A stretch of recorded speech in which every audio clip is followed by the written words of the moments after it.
এরকম healthy chowmein বাড়িতে বানাতে চাইলে আজকের ভিডিওটা শেষ পর্যন্ত দেখার অনুরোধ রইল তোমাদের কাছে। সাধারণত বাইরের চাউমিনগুলো অনেক কিছু দিয়ে বানায়, আজকে আমরা কয়েকটি উপকরণ দিয়ে এই চাউমিনটা আপনাদের সাথে তুলে ধরবো। প্রথমে আমাদের গ্যাসটা অন করে নিতে হবে, এরপরে আমাদের অপেক্ষা করতে হবে জলটা যতক্ষণ না ফুটছে ততক্ষণ পর্যন্ত আমরা ওয়েট করে নেব। এখন কিন্তু জলটা অল্প অল্প ফুটতে শুরু করেছে, এবারে আমরা হালকা করে উপর থেকে লবণ দিয়ে নেব।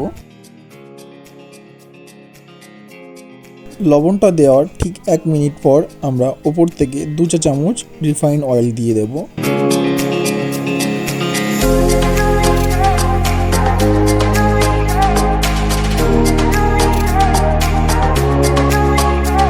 এরপরে আমরা চাউমিনগুলো ভালোভাবে ভেঙে নিচ্ছি।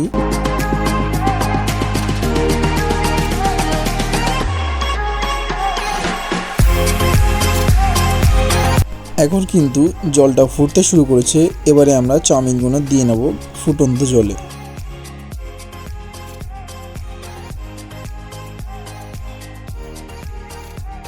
এখানে কিন্তু একটা কথা বলে রাখতে চাই, অনেকে কিন্তু ঠান্ডা জলে চাউমিন বসায়, কিন্তু ঠান্ডা জলে চাউমিন বসালে অনেক সময় চাউমিনটা গলে যায় বা চাউমিনটা ভালো হয় না। তাই আমি সাজেস্ট করব তোমাদেরকে, তোমরা যখনই চাউমিন বানাবে ফুটন্ত জলে চাউমিনগুলো দেওয়ার চেষ্টা করবে।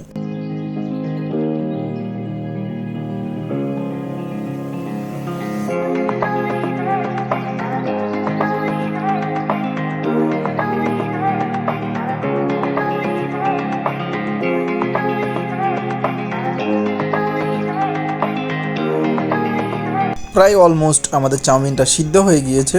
এখন আমরা একটা পাত্রে জলটা ঝাড়িয়ে নিচ্ছি।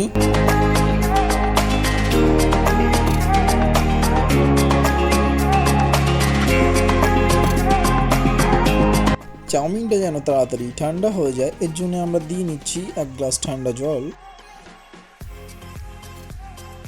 এখানে আমাদের চাউমিনটা ঠান্ডা হয়ে গিয়েছে, এবার আমরা ওপর থেকে দিয়ে নেব রিফাইন অয়েল। রিফাইন অয়েল দিলে কিন্তু একে অপরের সাথে চাউমিনগুলো লেগে যাবে না, তেমনি চাউমিনগুলো খুব ঝুরো ঝুরো হবে।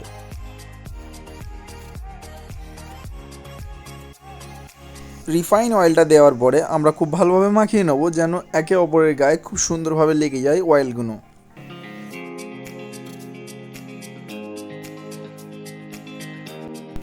এখন আমরা যেসব সবজিগুলো আমরা চাউমিনে ইউজ করব সেইগুলো আমরা একের পরে এক কেটে নিচ্ছি।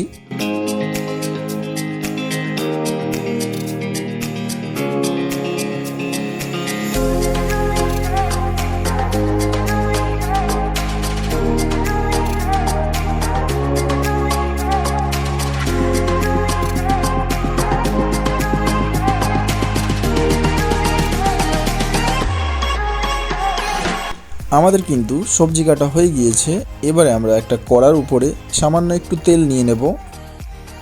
এখানে কিন্তু আমাদের তেলটা এখন গরম হয়ে গিয়েছে, এবারে আমরা দিয়ে দেব পেঁয়াজটা।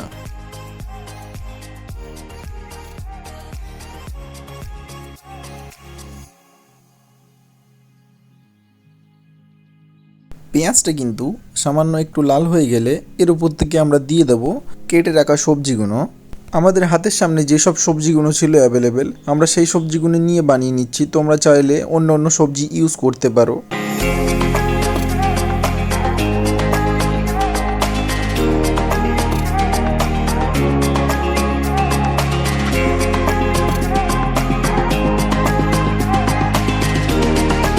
সবজিটা কিন্তু হালকা ভাজা হয়ে গিয়েছে আমাদের, এর উপর থেকে আমরা অ্যাড করে নেব ডিম।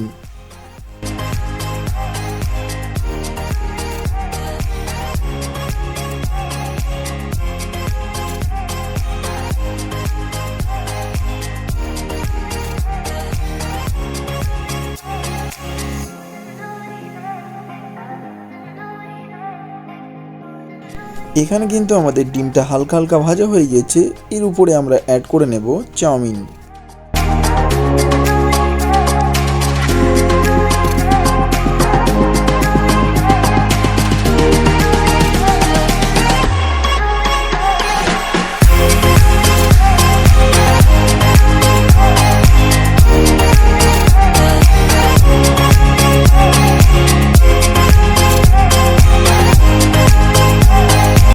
চাউমিনটা হালকা ভাজা হয়ে গিয়েছে।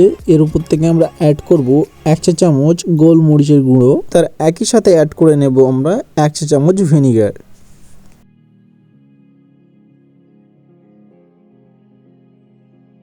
এবারে আমরা চাউমিনটা খুব ভালোভাবে মিক্স করে নেব।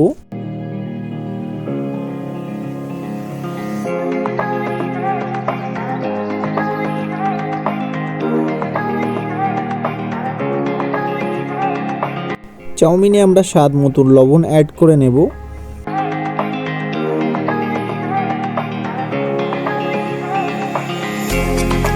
অ্যান্ড ফাইনালি আমাদের চাউমিন রেডি হয়ে গেছে।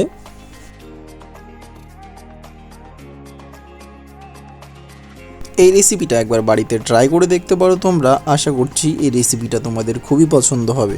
ভিডিওটা শেষ পর্যন্ত দেখার জন্য অসংখ্য ধন্যবাদ তোমাদেরকে। দেখা হচ্ছে পরের ভিডিওতে।